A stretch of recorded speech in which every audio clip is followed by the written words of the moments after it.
in McDonald's. I've forgotten what I was saying. Yeah, I was in McDonald's the other day, and like I said, this McDonald's was founded or established in 1986.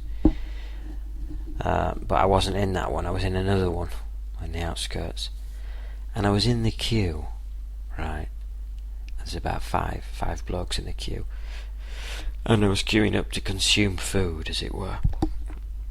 And someone made a smell in the queue.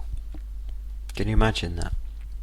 And this happens a lot, not just in Britain, everywhere. A foul smell, and it can't have been the drains or anything. Like, it was definitely a human, odour. And people are like, they're queuing up to consume food, and like when people queue up, start getting into the queuing process and tired at the start, because there's like that idea of food coming in the next 5 minutes. They start smiling, don't they? They start getting really happy and getting in a good mood, and like, it's like, you can imagine, like, not adrenaline, but there's whatever it is in the brain, it's like emitting happy vibes and happy sort of chemical produce is coming out of the brain and filling the whole human body with happiness and harmony and goodwill, because they're going to feed, aren't they? Most people, when they start feeding, they start smiling, or they'll just look, the mood just changes, prior to them feeding, but 5 or 10 minutes prior to them feeding, they're just getting a happier mood, which is normal. But if you're queuing up and someone, breaks wind, it puts them off, doesn't it? Because that stench is like, it's the end product of food. And if you're like looking forward to consuming it, you don't want to be reminded of the end product, because it puts you off. It's like if you're working with like glue all day, or if you're like a bloke that's working with toxins and stuff, or like radiation or whatever, radiation poisoning, you lose your appetite, don't you? And it's normal. So this anyway, some guy had made a smell. So what I did was I went to the head of the queue, and I was with a friend, so that person like kept my place, and I went and I said, have you made a smell?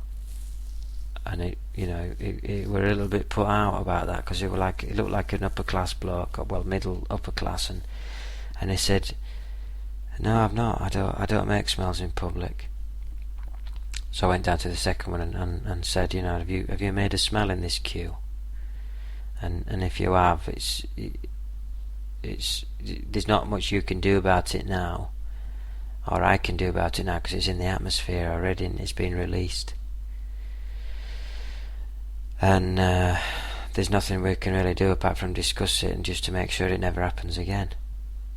And he said, no, it's not me. Anyway, I repeated it right down to the end of the queue, and all 5 blokes said they didn't, but they were all adults, so it can't have been a child, because all the kids were outside playing on one of these, like McDonald's swings or whatever they've got, like, I can't remember what they are. There's like some kind of some house in it that you slide, climb up and then slide down or whatever, and then you go through a tunnel, etc. So on this occasion I was unable to reprimand these people, but it was definitely a grown-up that was a culprit, and it's just dirty, because it's like, you go to a place, when you go to an eatery, an establishment that serves food, you go there to enjoy food. You don't want to be reminded of this foul act. Only a foul act, of course, in public.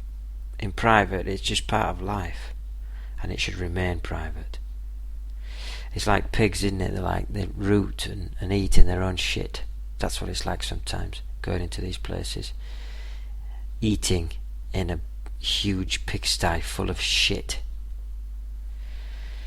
And a good friend of mine, actually, in Madrid, that I met a couple of months ago, he says he refuses to go into these establishments for that very same reason, because of the foul odour, and he just prefers to drive through, because when you drive through, that like little serving hatch is just straight onto the kitchen, and the aromas that come through that serving hatch only serve to excite the palate, to excite the eater, and to spur him on, as it were, to eat healthily, to consume his food, and then read afterwards this like big square, which is usually in the corner of the McDonald's, isn't it? Tells you about the